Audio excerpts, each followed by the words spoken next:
Hi dears, Aishu സാമലിലേക്ക് എല്ലാവർക്കും സ്വാഗതം. ഇന്ന് നമ്മൾ അടിപൊളി ഒരു ഫ്ലവറിങ് പ്ലാന്റായ വെള്ളക്കൊന്ന, മണിക്കൊന്ന, അതുപോലെ ക്ലെറോഡെൻഡ്രം സ്മിഥിയാനം അറിയപ്പെടുന്ന ഒരു അടിപൊളി ഫ്ലവറിങ് പ്ലാന്റ്. ഒരു പ്ലാന്റ് എന്ന് പറയുന്നത് ഒരു ചെറിയ കുഞ്ഞു മരം അങ്ങനെ പറയാം കേട്ടോ. അത്യാവശ്യം മെച്ചൂർഡായിട്ടുള്ളൊരു ചെടി, മെച്ചൂർഡായിട്ടുള്ളൊരു ഈ ഒരു വെള്ളക്കൊന്നയുടെ മരം എന്ന് പറയുന്നത് അത്യാവശ്യം 10 അടി വരെ പോകുന്നതാണ് കേട്ടോ പറയുന്നത്. നല്ല അടിപൊളിയായിട്ട് ഫ്ലവർ ചെയ്ത് നിൽക്കും. ഇതൊരു സീസണലായിട്ട് ഉണ്ടാവുന്ന ഒരു ഫ്ലവറാണ്. നല്ല അടിപൊളിയായിട്ട് കൊലകൊലയായിട്ട് പൂവിട്ടത് വൈറ്റ് ഫ്ലവറാണ്. നല്ല ഭംഗിയിൽ നിൽക്കും കേട്ടോ. സീസണലായിട്ട് എന്ന് പറയുമ്പോൾ ഏകദേശം ഒരു ഒക്ടോബർ, നവംബർ, ഡിസംബർ, ജനുവരി, ഫെബ്രുവരി ആ ഒരു ടൈമിലാണ് ഇവിടെ പൂ പിടിച്ചിട്ടുള്ളത്. നല്ല വേരുമ പൊട്ടിയിട്ടൊക്കെയാണ് കേട്ടോ കൂടുതലും തൈകളുണ്ടാവുന്നത്. തൈകളുണ്ടാവാൻ വളരെ എളുപ്പമാണ്. വേഗം തന്നെ നമുക്ക് തൈകളൊക്കെ കിട്ടും.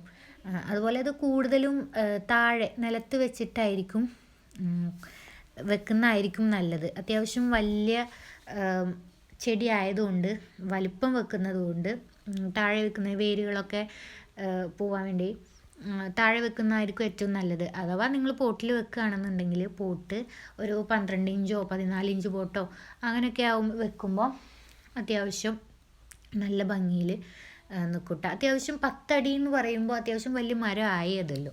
അപ്പോൾ അതിനനുസരിച്ച് പൂ പിടിക്കും, നല്ല ഭംഗിയിൽ പൂ പിടിക്കും. ഇതിന് പ്രത്യേക കെയറോ കാര്യങ്ങളോ കൊടുക്കേണ്ട ആവശ്യമൊന്നുമില്ല കേട്ടോ. ഫെർട്ടിലൈസറോ അങ്ങനെ ഒന്നും കൊടുക്കേണ്ട ഒരു കാര്യമില്ല. അത് ആ ഒരു ടൈമായി വെക്കുമ്പോൾ എന്നാലും നമ്മളൊരു കെയറിങ് എന്ന് വെച്ചാൽ ഒന്ന് മണ്ണിളക്കി കൊടുത്ത് ജസ്റ്റ് ഒന്ന് നല്ല ശ്രദ്ധിച്ച് കഴിഞ്ഞാൽ നന്നായിട്ട് പൂ പിടിക്കും. പ്രത്യേകിച്ച് മാത്രം കെയർ കൊടുത്ത് വളർത്തണം അങ്ങനെയൊന്നുമില്ല. നല്ല ഭംഗിയിൽ തന്നെ ഫ്ലവർ ചെയ്ത് നിൽക്കൂട്ടാ. ഇനി നിങ്ങൾക്ക് ഇഷ്ടമാണെങ്കിൽ നിങ്ങളുടെ ഇഷ്ടത്തിന് പുതിയ വളങ്ങളോ അങ്ങനെയൊക്കെ ആയിട്ട് ഇട്ട് കൊടുക്കാം.